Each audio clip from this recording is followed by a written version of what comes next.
Good evening, Detroit Lakes. This is the Vikings Territory Breakdown. I am your host, Joe Johnson.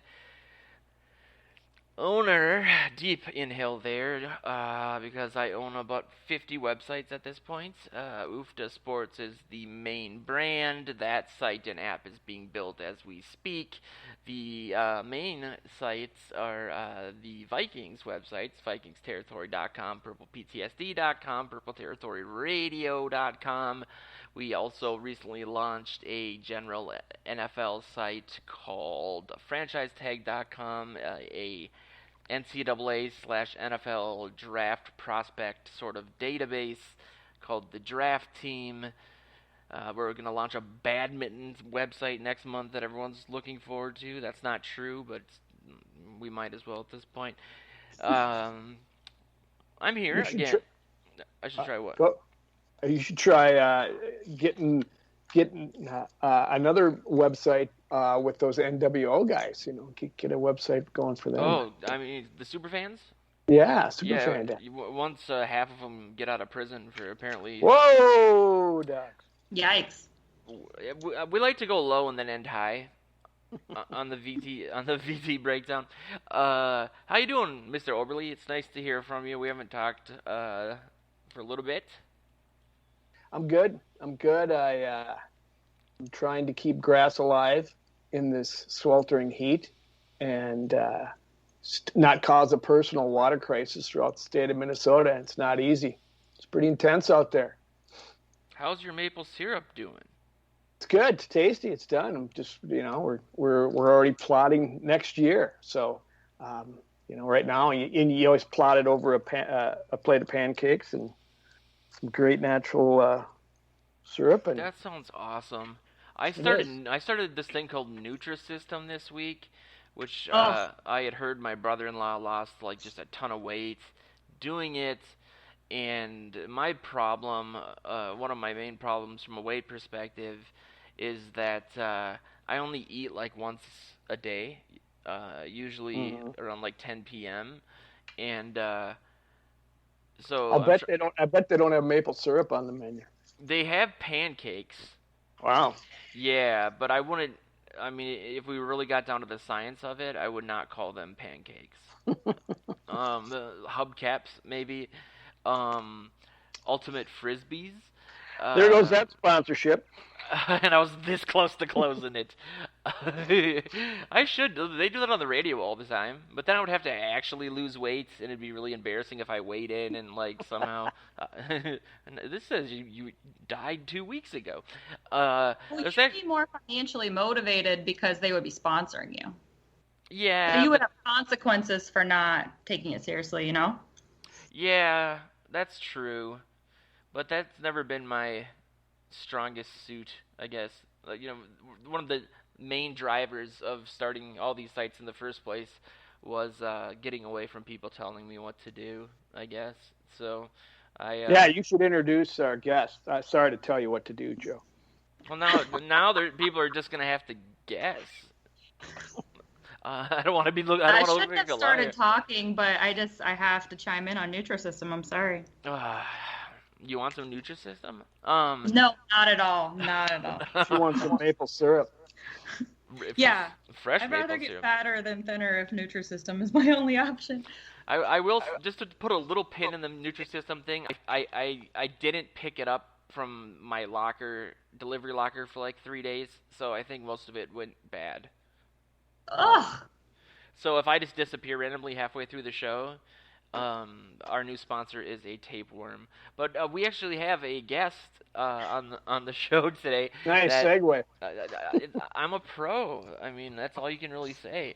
That I'm very excited to introduce to everybody up in northern Minnesota and eastern North Dakota, southern Canada, all over the world.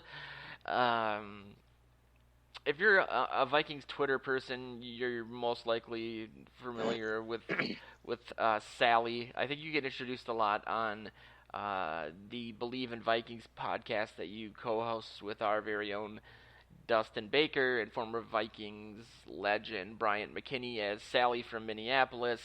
I'm not going to try to pronounce your last name per our discussion before the show, but Thank you. I A lot of childhood trauma related to that, so that's I have an aversion to people calling me JJ because some of my hockey Oops. coaches back in the day used to do it, and the worst one was actually J squared, as if they were splitting the atom or something. But I am actually very psyched that you're here. You and I met when I came in to do Bob Sansevier's show, kind of pre-COVID. And then COVID happened, and I still do Sansevier's show, and I think you do too, but it's just on remote, and so we don't really interact that much through that show. But a couple weeks ago, you and I talked on the phone, and it was really just it was really a great sort of thing where you were nervous to pitch me different ideas as to what you thought would be good content for our network, and like every single thing that you said were things that I've thought about for 2 years and thought we need to do, but I just can't do it myself because I never leave my house.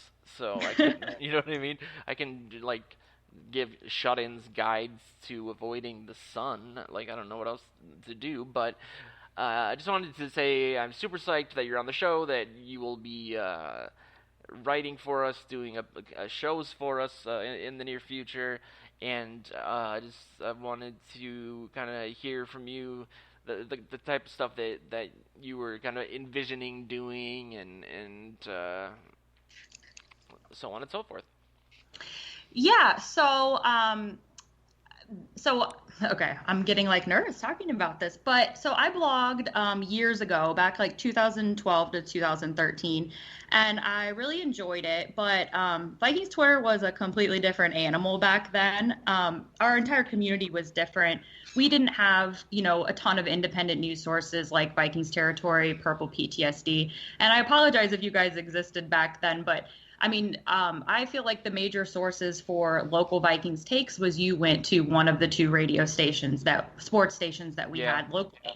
And so I kind of got out of it in 2014 when I moved to Minnesota, because then I was going to every Vikings game in person at TCF Bank, and it just got to be overwhelming. By the time I would get home, no, I don't want to rewatch the game and talk about my opinions on it, because obviously you see a different view in person and you're distracted and stuff like that. And I just kind of got disenchanted with it, and so I stopped. And then when I felt like I wanted to get back in it, the game had kind of really changed, and it was much more saturated with people sharing their opinions, and not even so much the opinions that intimidated me, but there were so many people who could speak about football at a higher level, breaking down schemes, X's and O's that were never really my thing. Yeah. And so I think I got intimidated that my voice no longer would be interesting to people, because I'm not going to be writing about Leslie Frazier's Tampa 2 defense and how effective it is, Yep.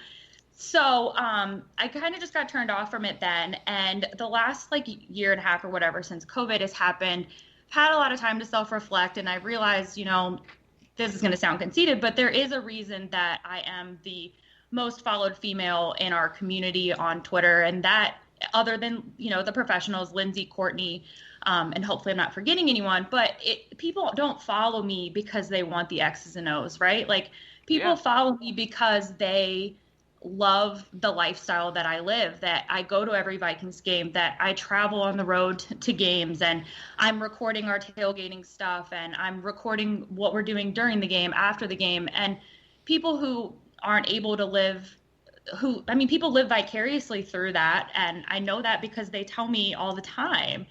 And even if you live locally, people are in different situations, whether it's financially, family, job. And so I know a lot of people enjoy seeing that content. So I think my approach on our future projects is I obviously want to talk about the team, the games, what's going on, but I also want to include a little bit of a lifestyle approach to it. Yeah. And what it's like as a Vikings fan we're very damaged. We're we have a lot of trauma. And I think we approach the world a little bit differently than, say, a cocky, conceited Packers fan. And I just think I think it's an interesting angle when you also think about our psychology. So, totally. It's like a romanticized sort of, the heartbreak of it, like it's almost like an addiction at this point. I think. Yeah. And what do you mean by? Because I, as you've learned, am very just not. Twitter's not my thing. It never has been. I was a really big Reddit head for a long time, and then I kind of got away from all of that once we launched the brands because of my style of debating topics. I think for whatever reason always leads to the next morning like a note being attached to my front door with a knife. Like people just hate the way that I debate for some reason, so I just didn't want I didn't want to ruin the brand and all the hard work other people were doing because everyone interpreted me as some know-it-all, whatever. You know what I mean? So I kind of got away from it, and I know what the reputation of like Twitter is now. But in saying that the community was different back then, do you mean it was more positive or more supportive than it is now, or like more or less hive-mindy? Well, I got started in it in 2009, and that was really, there was not really anybody on there in 2009. So I don't remember that being a huge community that we rallied around each other for the NFC Championship game or anything like that. But in the years after that, I think especially around the time Ponder was drafted is really when it started to become actually like a community of people. We all talked, and the vibe then was just a lot more friendly. Also the team was in a much different spot back then too. But I think now, then it evolved. There was all these blogs. There was all of these people with their opinions. And that was super cool in the beginning to see people that you really enjoyed or respected. Like Ted Glover is one that comes to mind, starting their own podcast and own content. And, it's so cool. Even like Jordan Reed, it's so cool to see him where he's at now. But, it started out where it's just, oh, this is my buddy. Let me check out their show. And now it's became, so monetized and such almost like there's the clickbait, and the clickbait starts arguments because people don't read the article and they just assume that one sentence is the person's full opinion. And I think it also has a lot to do with our world now, how polarizing everything is. But you can't be a Vikings fan and think that Kirk Cousins is middle of the road. Like, he's not the worst and he's not the best. You can't feel that way. You either have to think he is top three, or you have to think he is completely worthless and shouldn't be in the league. Reason that I left Reddit forever and why they hated me so much was because after 2015, that off season, everybody was saying that Teddy Bridgewater was not only a great quarterback, he was a top 3 elite quarterback. And I said, we need to, I know where this comes from. I know that we've never really drafted and developed a quarterback for anyone that's my age or younger. But we need to pump the brakes here. Like, the dude has potential, but he's nowhere near. I could name 10 guys right now. I'm not saying he's terrible. I'm just saying you can't say he's a top 3 guy after 1 year. And people could not accept that. Like, it infuriated them.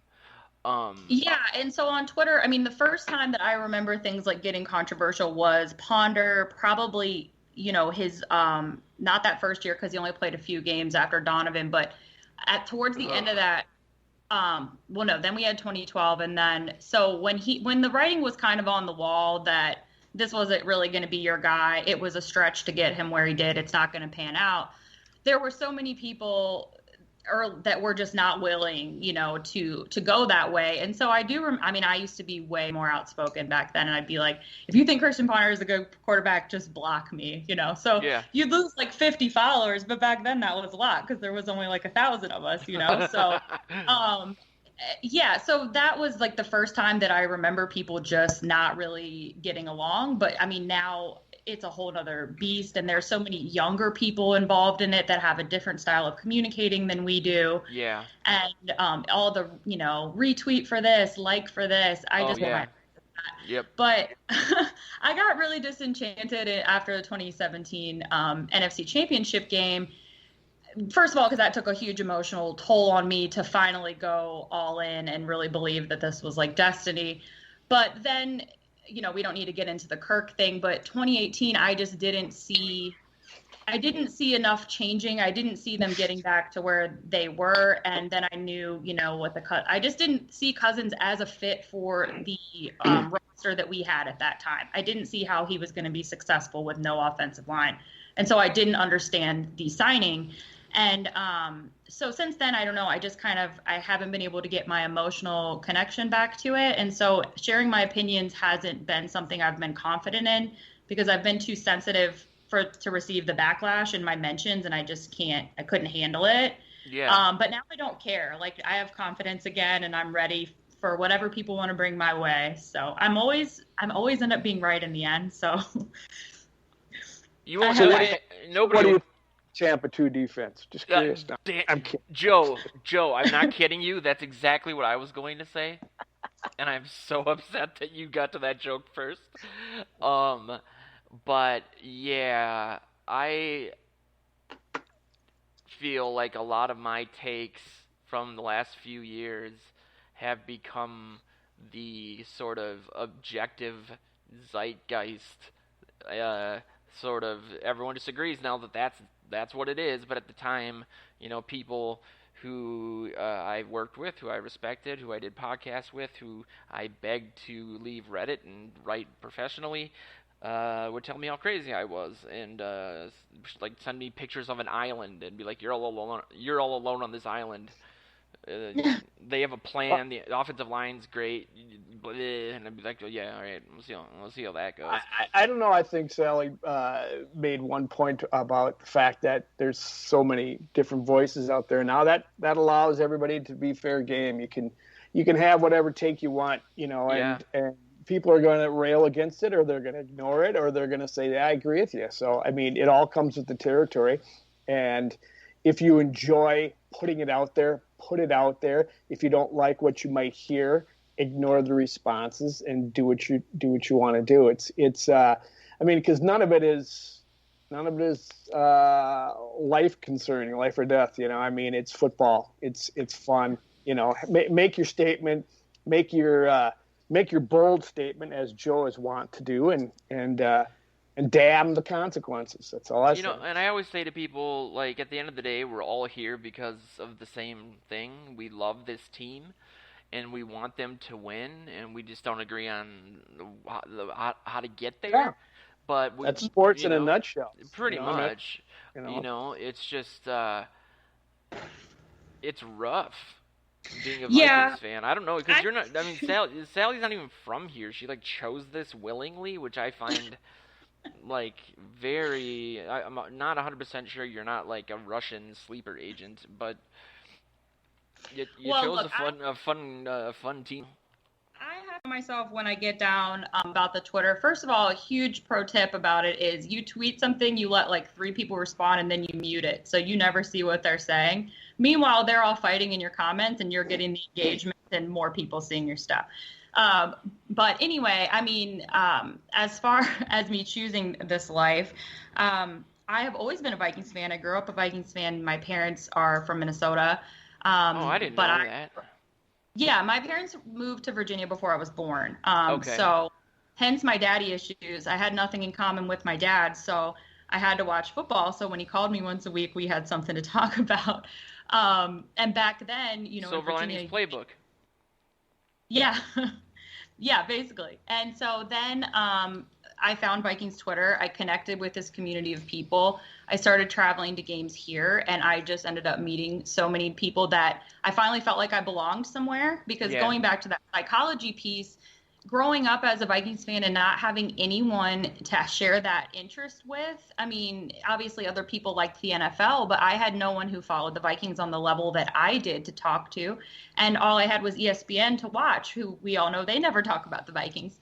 So it was very isolating. And so when I finally got to connect with people and I'm like, oh my gosh, like there's people that like to do all of the same things as me. I have to be by these people. Plus, let's be real, I can't risk like getting pregnant by a guy who's not a Vikings fan. Like that's not going to work out. It's not going to work out. So, so thankfully with that community, I found friends and I found people that I actually feel like I belong with. And I moved here in 2014, and that would have never happened without our community. So I do try to always remind myself when things do get kind of rough in that arena that it truly has changed my life. And so I try to be grateful for that. And I don't suffer alone anymore. So that's the main thing. Misery loves company, and there's just a lot of that going around. And I don't want to be one of those people who revels in other people's pain, even though that happens in football a lot. But I mean, I know you're going with this, Joe. I don't think I'm alone in this group when I'm saying it's just like so satisfying to see what's going on in Green Bay. Every week when we do an episode, it seems to get worse. In the agenda I sent out, the question sort of it was multifaceted, but it was, how do they fix it? And then I thought, can they fix it? I mean, if he's holding out, and for the reasons that at least we know that he's mad about, it's not like they can time travel and change those things. You know what I mean, Joe? So it's like he clearly just doesn't want to be on the team anymore. He doesn't like the management. He doesn't like the coaching staff for things that have already happened. And there's really I don't see. It's not like they can just all of a sudden go out and be like, hey, even though they didn't do this, obviously. Julio Jones is here. You want to come out of your room now? Yeah. It just seems like, I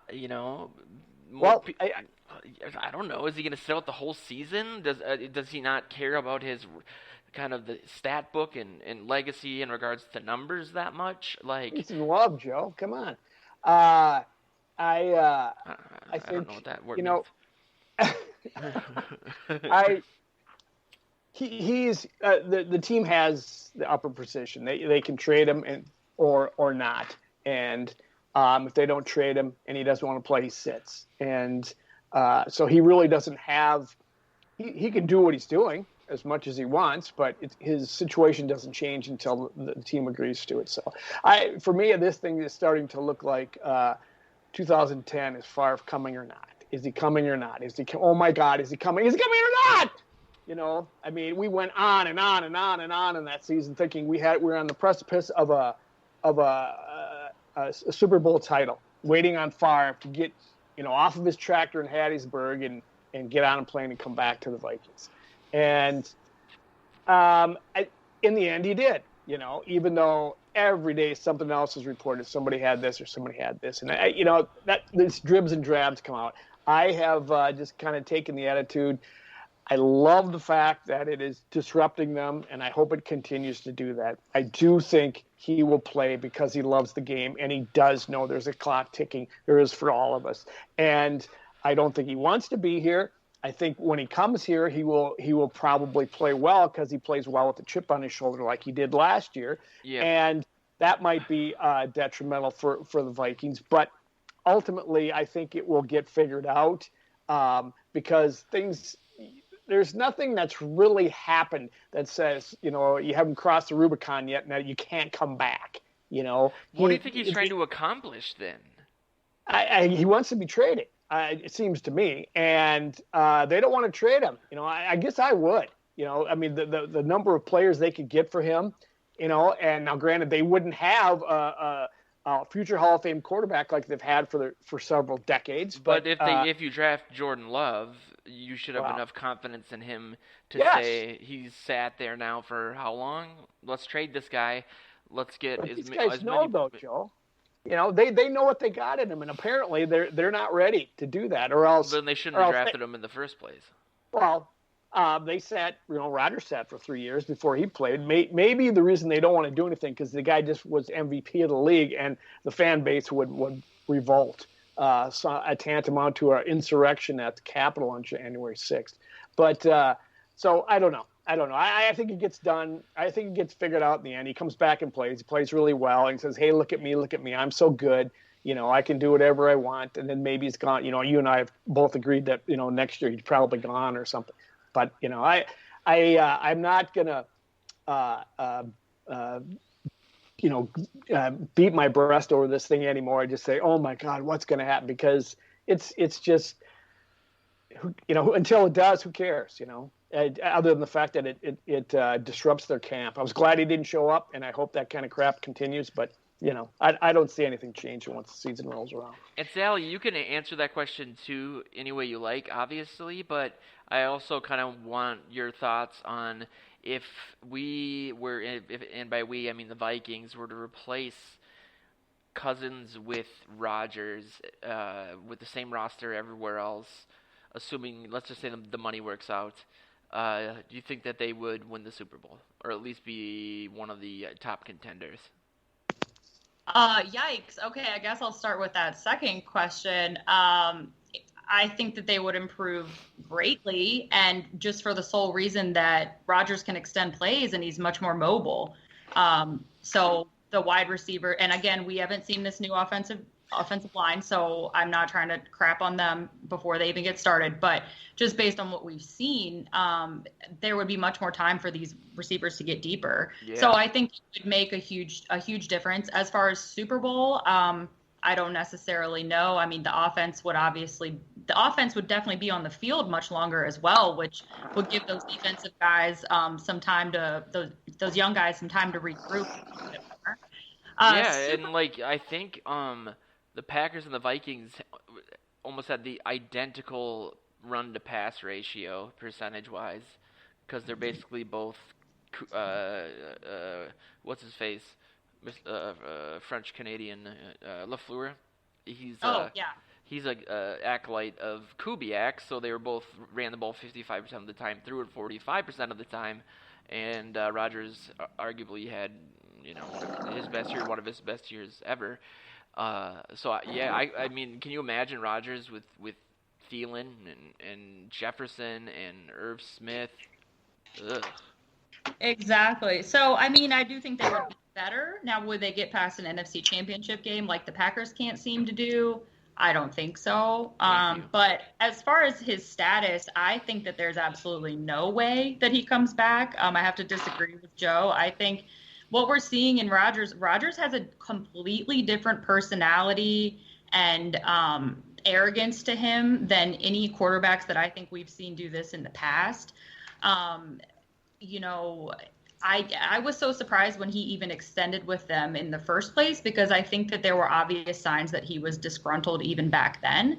And he's not a guy that I like, obviously, but I kind of got to agree with him that they haven't given him the tools to succeed. And I would feel disrespected. They don't appreciate him there, in my opinion. I agree. One of my favorite pastimes when the Packers lose an important game is I listen to Green Bay radio and I hear those people call in and I hear what they're saying. And I mean, maybe it's just the gut emotional reaction, but a lot of them say that they're done with Rodgers and they don't appreciate what they've had. They've been so spoiled, going back to the psychology thing. Sure. But I don't think he is I don't think he's going to bite the bullet and come in. I think he feels extremely disrespected. I think he doesn't vibe with LaFleur at all. And I mean, for them to move, it's not just that they drafted Jordan Love, it's that they moved up to draft Jordan Love. And they didn't tell him. Like, the Vikings told Cousins. It's not their job. But the Vikings... They don't have to. Sure, you don't have to not punch your grandma in the stomach, but it's a bad thing to do. Did they tell Favre when they drafted Rodgers? They told Cousins that they were drafting Kellen Mond.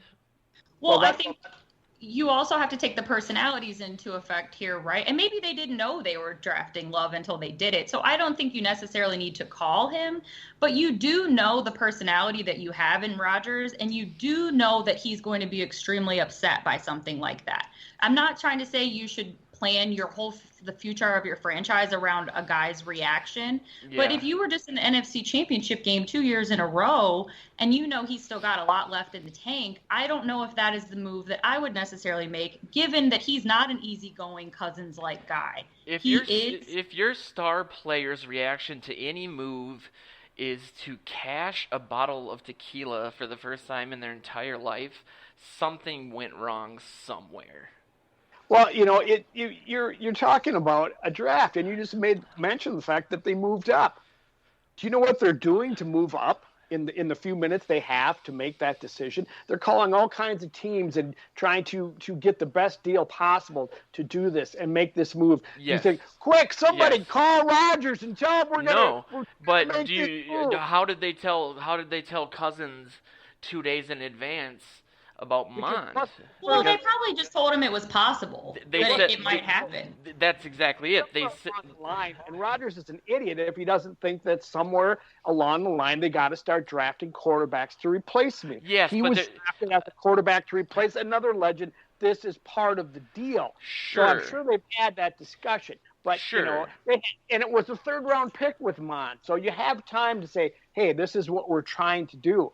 In fact, I suspect they didn't call Kirk Cousins before they tried to trade up and get Fields either, because they didn't have time. They just made him aware that they're looking for a potential quarterback of the future just out of courtesy.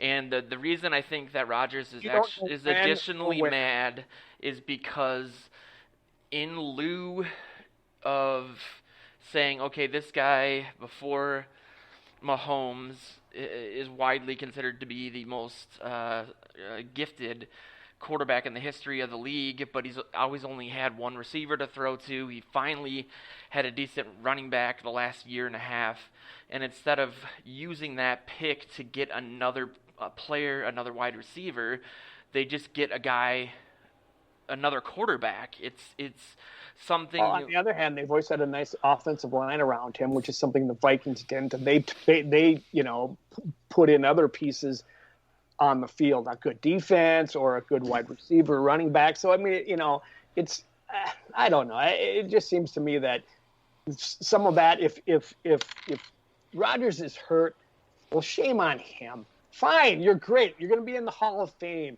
But you're not a member of the personnel department of the Green Bay Packers. This is inevitable in football.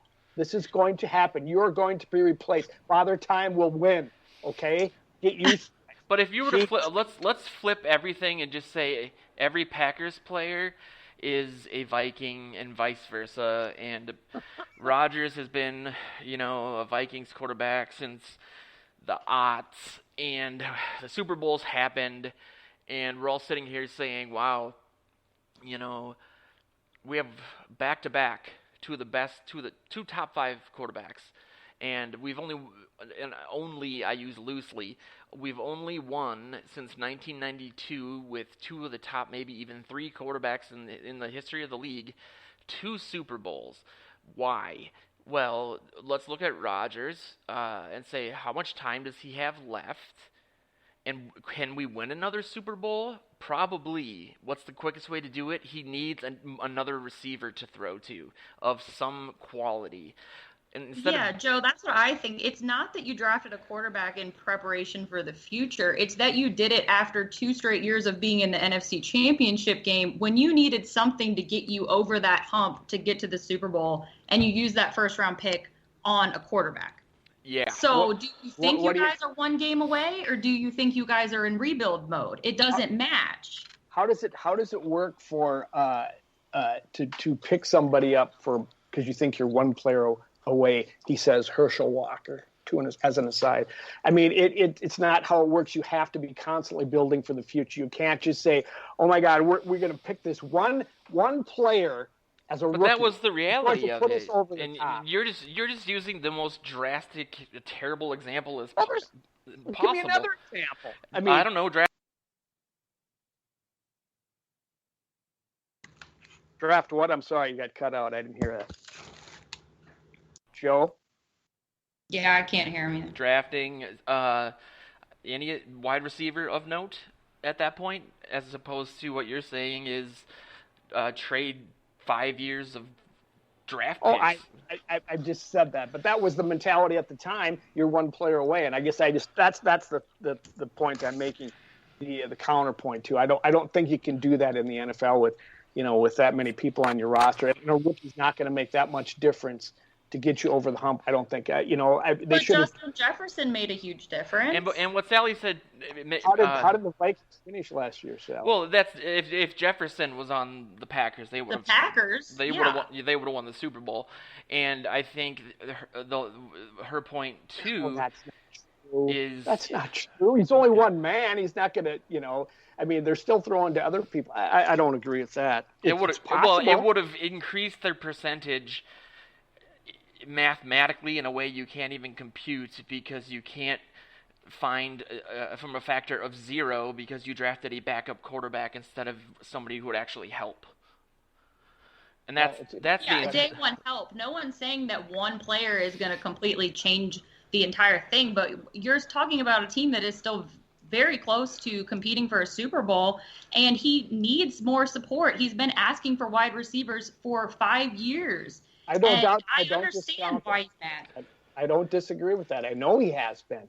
Like I said, he's not in the personnel department, and the people who make that decisions are, and they're looking at a bigger thing to make their decisions, and not just this. This is what Aaron Rodgers wants. He's been asking for this. Good for him. I mean, we're paying him plenty of money to get us over that hump. We're paying him, to work with what we've given him. It's not like he didn't provide him with anything to get to where, it's not like Aaron Rodgers is the only reason they were in the NFC Championship these past few years either. He's a huge part of it, but it's a whole team. I just don't. I just think that the guy, it's not like we're talking about some like mediocre quarterback. I mean, we're talking about, like you guys said, a Hall of Famer. And I do think that his opinion, his say should be taken into consideration. And not that he's in the personnel department. Absolutely not. But I do think that if my opinion was constantly disregarded when I'm kind of the guy that, runs the show, I mean, the reason, and I disagree. I think that is why they're in the NFC Championship. I don't think there's any way they would be there otherwise. Sal, don't you think they took his? Don't you think they took it into consideration before making their decision? I don't. I think very slightly. Well, they might not have agreed with them, but I'm sure they considered it. I mean, he's the quarterback. They talk all the time. That doesn't mean it's also incredibly strange that, to me, that instead of, again, we've already gone over it, but instead of getting another wide receiver, you get a quarterback, and then you have Aaron Rodgers, who just won the MVP, so he's at his peak at his age in regards to the rate of return on a trade, but they don't want to do it, which implies they value him more than Jordan Love. But then why take Love in the first place and not help the guy you value more squeeze out a final Super Bowl? Well, maybe they see Love as the heir apparent in the same way Rodgers was to Favre. And they say, hey, we got an opportunity for this transitional quarterback. Here he is. And they traded up for him. They obviously put a lot of value on his talent. So they said, we can get by with Rodgers. He's so good to make our receivers work. We'll find somebody later in the draft to help him out. That second or third receiver isn't as important to us as getting another. Maybe they saw him as a future Hall of Famer, which of course you can't. But I don't know. It's hard to tell. If I would have done what you guys are advocating, I would have gotten him a receiver and got another championship if that was possible. I would agree. I'm just trying to argue from the point this is what they were thinking. So this, it's I don't think it's disrespecting Aaron Rodgers. I don't think it's devaluing his thoughts on it. I think they're taking what they see at it, and this is the decision they made based on everything. And I'm glad they did. I'm glad he's mad. I'm glad this is all happening. but I think they must have certain reasons to make the decision they did, or else, Well, Joe, you remember when almost instantly when they got rid of McCarthy and LaFleur came in, like the first show we did, it was rumblings of trouble in Green Bay. Apparently Aaron Rodgers and LaFleur hate each other, and like you and I before the show didn't really want to talk about it because it was just like it's way too soon for them to not be getting along. Right. That makes no sense. So maybe it just wasn't a personality vibe or something. Well, that kind of goes to what Sally was saying, that his personality, I'm not a fan of his personality either. Favre's I liked, Rodgers is just kind of the fact that he has heard about all this just tells you more than you need to know. But he's a different animal, but that's why I think he kind of needs to be treated differently. And we all know, not that he deserves more respect or less, but you got to change your communication style with a guy like him. And right now it seems like it's kind of a standstill of one side wants to be right and the other side wants to be right. And I think some of it has to do with, this is a new coach and a new GM in the last couple years, and they want to put their name on their guys. They want to draft who they think is the future of the team. Yeah. And now they'll tolerate Rodgers while they have to, but it's obvious that no one likes each other in the front office right now, or Aaron. There's obviously a big feud there, and I don't know how you suck it up and go to work every day when you're Aaron and you're outnumbered. I would love to be in that quarterback's room if and when he comes back. He did it last year, though, and look how he did. MVP of the league, went to the NFC title game again. This is just the kind of stuff that gets him going. And he's got as big an ego as LaFleur and everybody else. They want to, it's all power thing. When you rise to these positions in this league, there's only so few of them. You have a big ego, and you want to be right, and you want your decision to be the reason that you did this or you did that. If you went and asked LaFleur right now, and you say that what's his face, Rodgers is the reason they got to the NFC title game, he would say no, it's because of the play calls that I put in. Yeah. And going for the kick instead of the yeah. That exemplifies it. It's very good, Sally. That's exactly right. That's ego right there, and that would piss me off if I was Aaron Rodgers. Aaron Rodgers has the history that he can point to, whereas these guys, the GM and LaFleur, they don't have that. So I don't understand why they can't just compromise a little bit with Aaron. And I can't believe I'm saying that. I don't like the guy. I wouldn't want to work in that hostile work environment. Just let him go. Get what you can for him. I don't know. Maybe they're hoping somebody gets hurt in training camp or something, and that spikes his value. But he already is so valuable, right? How much better is it going to get? His value is not going to get any higher than it is right now. I would trade him. I really would. But, it's going to take 3 or 4 draft picks and maybe a player or two to do it. And I don't know that anybody else wants to gut their team until they get into the season and see, okay, we got to rebuild right now. Let's go, or we need a quarterback because you're going to gut your team to a degree to get him. Yeah, so and I will say though, removing like the amount of draft picks and all that stuff, very few things. It was my birthday 2 days ago, so I'm 37 now. All of a sudden, as a 37-year-old childless human being, your father, I don't have any children. Was my point. Very few things would make me happier than having a purple Aaron Rodgers jersey. That would.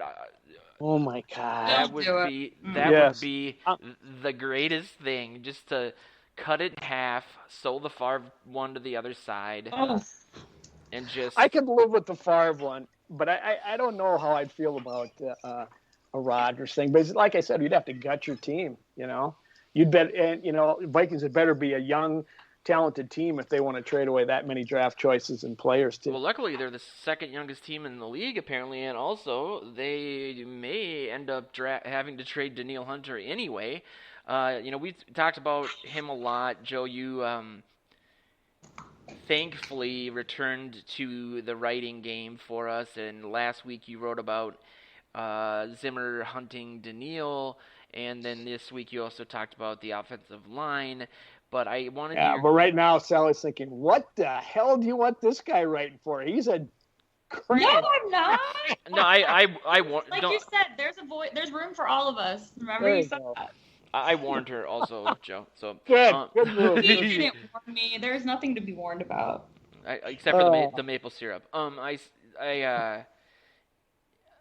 We've talked about Danielle a lot, and I thought I would take it a little bit in a different direction, even though this has been out there for a while. But I'm seeing more articles nationally and locally, essentially saying that Danielle Hunter made his own bed, and now he has to lay in it because the Vikings smartly extended him very early on, so they could essentially get a discount on him if he continued to develop at the rate they thought he would. And Danielle took that money because you never know in the NFL what might happen. You could get hurt, or maybe you won't progress past the point of that money. And so, it's one of those things where people are saying that he shouldn't complain because he signed that contract. But then you add the other variable, which essentially is, it's his neck. In any play, he could get not just his career ended, but his ability to walk. It's just a very bad mix of variables, and I just wanted you, Sally. I'll start with you. Your take on the logic people are using of, Danielle made this bed, he should lay in it, stop complaining, stop not coming to stuff, and just play. Yeah, I think, we kind of talked about this on Believe last week. I think that this is kind of how the narrative is going to end up going. The longer that this situation continues to go on, people are going to get frustrated, and people are going to, I don't want to say turn on Danielle as a player, but his attitude towards the contract. And I think that in situations like this, you kind of need to think of him as a human being and not just a player. I mean, when he signed this, like you said, that you want to extend your career as long as possible. You do want some guaranteed money, but he's 26 years old, and he was at the peak of his career before he got injured. And this is a guy who has played at a top level his entire life since he's a very young child. He's never missed an entire season from the sport that he loves, and had all this time to reflect and think about, like you said, a neck injury is very serious. And so I don't blame him for wanting to get more money. I don't think it's an ego thing that he wants to be the highest paid or anything like that. I just think that he knows he has to protect his future, and heaven forbid something happens to him. He needs that security, and I think that he deserves that security. If you signed a contract at your job 5 years ago or whatever the case was, and all of a sudden your production doubled, tripled, you signed a ton of new accounts, you were at the top of your game, and wouldn't you ask for a raise? Wouldn't you ask for that contract to be, tweaked a little bit so that you were rewarded for your efforts? I don't know. That's how I feel about it. I don't have any problem with him asking for it. What we've learned, if we've learned of anything in this league or in sports, that these contracts by either person or side that enters into it are made to be broken. They sign them, and sooner or later, oh God, I blew it. I should have gotten more because I'm better than I thought I was. And they start using whatever leverage they have to get out of it. And that's where I have a little problem with it, because if the example you just gave, which is a good one, if you have a good sales year and you want your contract, well, then you got to be ready to leave, and you got to be ready to have someplace else to go. Well, the difference in the league is you can't just leave and go play for somebody else if the Vikings, don't want to do that. They have these contracts, and so it's a tough situation. I don't blame him. I think it's a little bit chutzpah on his part, coming off a neck injury in which he sat out an entire year to say, because he got paid for not playing, and now he's going to come back and say, well, give me more. Because if he was underpaid, he got a year for free, right?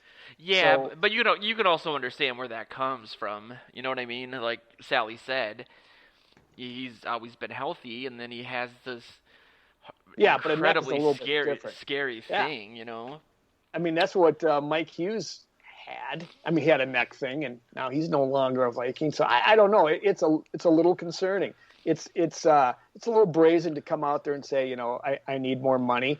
But I like kind of talked about in the piece. I think they're both being smart about it. They're not playing the negotiations in the media like Rodgers is, and I think that I'm hopeful the Vikings have been trying to make some moves to free up some space to, throw him a bone of some sort to get him back on the team, because darn well Zimmer needs him more than anything to make that defense roll, and so you scare me with these people saying, it's his own doing. That's true. Therefore, he has to lump it, because you start thinking in those terms, and then they do, because he's not hand to mouth. He's got plenty of money. He can sit out another year, and this one he wouldn't get paid. But I don't know. The Vikings really need him back, and we don't even yet get to try to answer the question: is he healthy? Yeah. We have to sit here and say, come on, figure this out, so then we can get you on the field and see if you can play.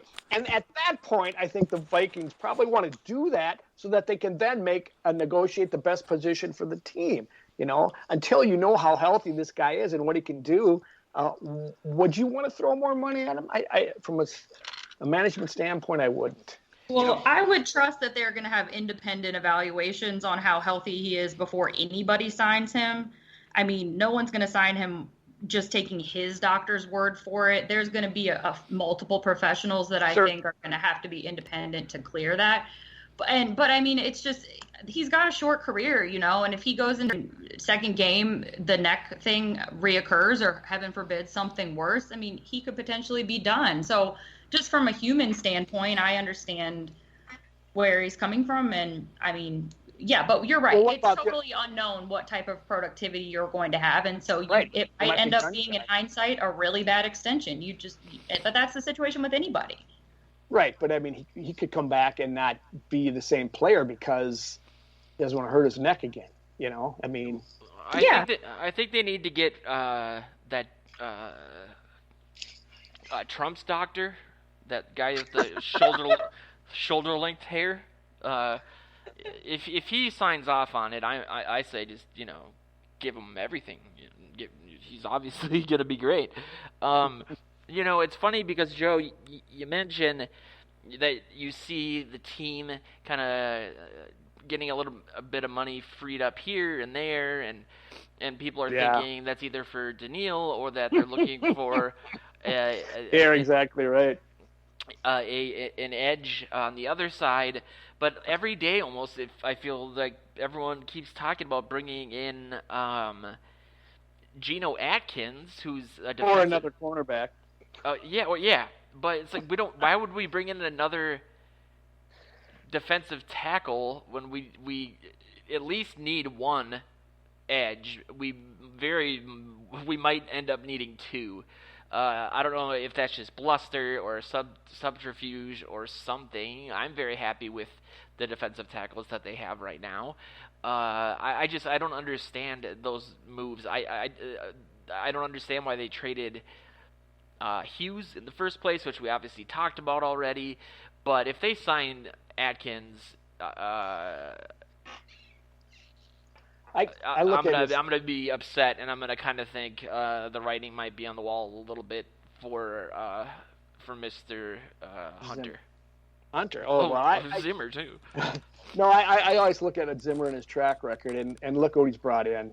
Some known quantity from an old team that he coached that he really liked, that did well for him, and that's where Atkins was with him in Cincinnati. Just like Terrence Newman, he brought in Patrick Peterson. Not that he's had history with him, but he knows him as to be a leader. Zimmer likes those field generals. He likes those locker room guys. He likes those people that can be a leader for these young players on his defense or what have you. And I think that's what's going on here. That's why it's still alive. It's still a thing. I would hate for them to do that in lieu of signing Hunter. Oh my God! I mean, maybe Hunter's requests are so outrageous that they're nowhere near. But yeah, my goodness, you got to keep Hunter and worry about Atkins on a some other Hunter, the impact of having him versus not having him, it may be the largest single factor that will determine how the season goes. I mean, if we're looking at multiple variables, I would say how quickly and how well the offensive line meshes and performs. Joe. If Hunter doesn't come back, Aaron Rodgers comes into camp the next day. That's what it's all about. And then we could sign Danica Patrick to play defensive end, or Olivia Munn. Been working up for a long time. Yeah, I don't know. Working on what? Broken up. He's engaged to someone else. I know. That's what I meant. Like he'd be afraid of her being there. I see. I think Olivia Munn is the one who's spoken out against him not being a good person or boyfriend. Yeah. So maybe her. It's framed on the wall in my house. He does have some issues. He's apparently not a good boyfriend. He's not a good team player right now. He's had issues with his family. That poor guy. Why do you think I like him so much? Anyway, I was very heartened to see your offensive line piece this week, Joe, and I know that I'm not by any means saying that you haven't also been sort of screaming at the sky for the Vikings to fix the offensive line, and I think you borrowed a phrase from the Ragin' Cajun, James Carville, if I'm not I did. Incorrect. That's the second time I've ever used my political science degree. It's nice. I got it down to $10,000 each time. It's titled "It's the O-Line Stupid." I would say that people should take a second and go to purpleptsd.com or VikingsTerritory.com and give it a read. But I thought before we hopped off the show, you could kind of do a quick summary of it for the people that won't do a single thing that I just said. Well, it just, I basically, took a 300-foot view of the situation. I mean, everybody was giddy that the Vikings finally, made some reasonable effort to bolster the offensive line for Cousins and talking about. It's ultimately, I think that will have a bigger factor on the season than the defense. The defense was terrible last year, but they went through free agency and made all kinds of moves to bolster it and continue to do so, as we've talked about. So I think Zimmer will get them whipped into shape. I don't have any concern about that, although I shouldn't say that. We talked about that on this last year, and Wabi had mentioned that he thought any Zimmer defense would be good, and to a certain extent, I agree with him, but that didn't show up last year. So I better watch what I say. But anyway, my point is the offensive line is the wild card because they've got a new left tackle, a new left guard, a center coming off a down year, a right potentially new right guard, and just only one really returning starter. I should say two returning starters with Brian O'Neill on the right tackle. So, and I've always said about offensive lines, any of the coaches, Joe, you've got on these shows will tell you that they've got to play together and get to know each other and get some continuity and camaraderie and consistency. So, you hope that they make a decision and get who they're going to go with and get these guys playing, because if they aren't playing this year, Cousins will be running for his life again and will be in the same spot as last year. He'll have to rise above it, and they will do all right because they have a good running game. But and the defense will be better. But I think the real wild card is for their season is how this offensive line gels. Yeah, I agree with you. I mean, it would be an absolute travesty, and it would be maybe the most Vikings thing ever for them to literally change the way that the NFL does contracts to bring in the biggest free agent in the history of the league, and then the entire time he's here, they don't bother giving him an offensive line until basically Kellen Mond comes in. Then there's literally no way that Cousins is going to be here next year outside of some gigantic contract change. $45 million guaranteed. It's not going to happen. I'm starting to believe, honestly, that Zimmer doesn't want what he thought he wanted. I think that they looked at Keenum and they thought, we need a guy who can make all the throws, and Keenum can really only have two options each play, and a deep throw and a dump off, and he always goes with the dump off, and it works. And then they go and they bring in a guy like Kellen Mond, who every single pre-draft breakdown that I've read of him, it sounds like he's just a worse version of 2017 Case Keenum. Oh my! Confident game manager who the more that you put on his plate, the more the returns diminish.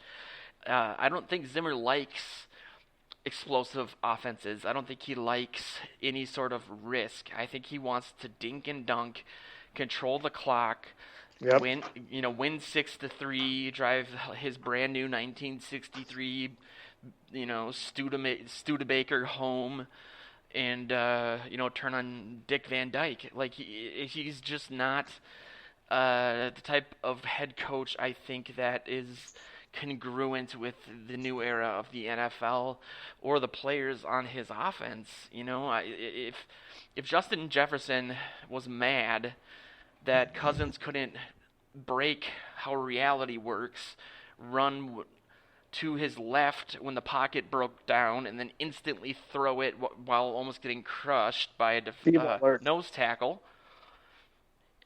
How is he going to feel when Kellen Mond is basically tucking the ball in and picking up 2 yards every single play?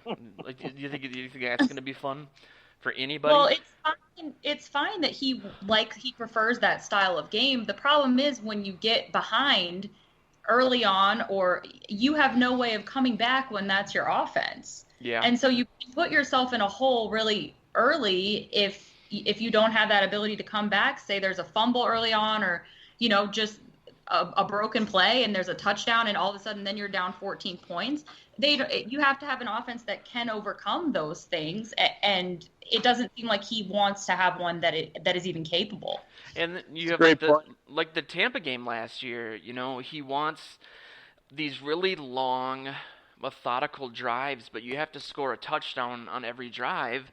Otherwise, you can have a split of 80-20 time of possession on the clock. But if you kick field goals and in that game miss those field goals, you can end up getting smoked, even though the other team only had the ball for 20% of the time. Joe, I don't want to put words in Sally's mouth, but I think she likes Kellen Mond. Yeah, I like controversy. I like that we're going to have something to talk about for the next year every single week. There you go. It's going to be... It's been too calm the last couple years. I need a quarterback carousel potentially happening at any point in my life to feel content and feel like the world is okay.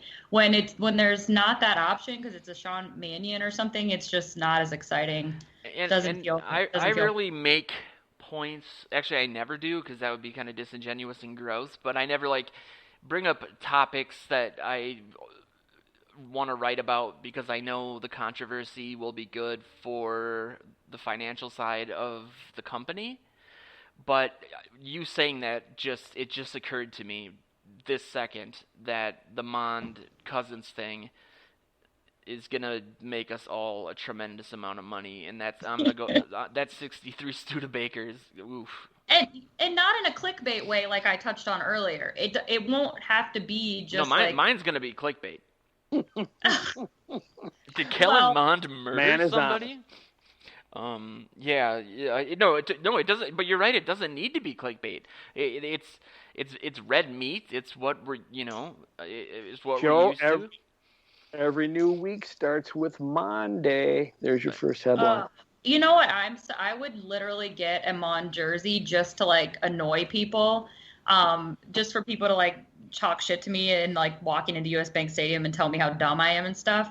But it's such an ugly name in the Vikings font that I don't think I could do it.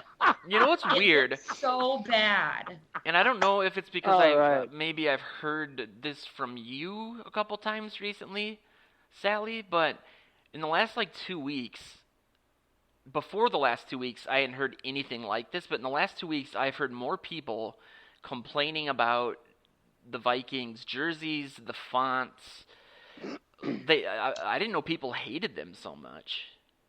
It's the best jersey in general that they've probably ever had.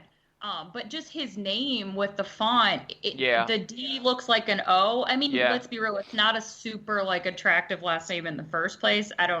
But in a different font, it wouldn't look like mono. And it's also so short. It's only 4 letters. So and I don't know. It just he doesn't kind of really plays look like he has mono, you know? Oh my gosh. Let's wait and see. Yeah, this carousel doesn't start until 2022 though. I mean, there's no way. Well, if they start off super bad, I mean, if Cousins starts out not being good, it's going to start early. You know how these fans are.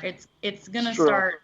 If they're 0-3 in the first 3 games and Cousins has anything to do with it, they're going to just, I mean, look, they were 0-6 this year, or wait, 1-6, and people threw in the towel then.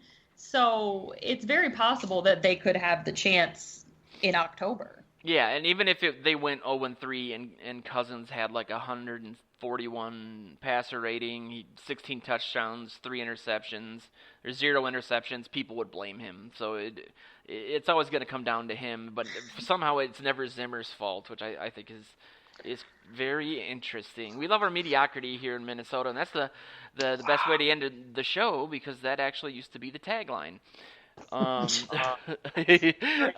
But I wanted to thank Sally for coming on the show, for tethering her brand to ours. I'm sure she's second-guessing that as we speak. Let people know where they can find you on the old Twitter. At Sal Spice, one word, Twitter, Instagram, other places that I won't mention. You can find Joe at Joe Oberly, and you can find me at VTPTSD. We will be back next week, hopefully with another amazing guest and a last-minute agenda. But thank you, everybody in Detroit Lakes and Fargo, for checking the show out. Got some good feedback from the station recently, so that's always cool. And you can always find us on, Spotify, iHeartRadio. Just basically go to Google and type things in, especially if you're in Costa Rica, where me and Joe are celebrities. I don't know how, but last week we heard we were the #1 sports show in Costa Rica. So wow, we got that going for us. So there you go. Well, that's a bragging right. You should advertise that more. I don't want to, because that's where my offshore banking is. So, oh boy, are we recording? Oh, anyway. But thanks again, everybody, for tuning in. We'll be back next week. This has been the Vikings Territory Breakdown for the 9th of June, 2021. Skol.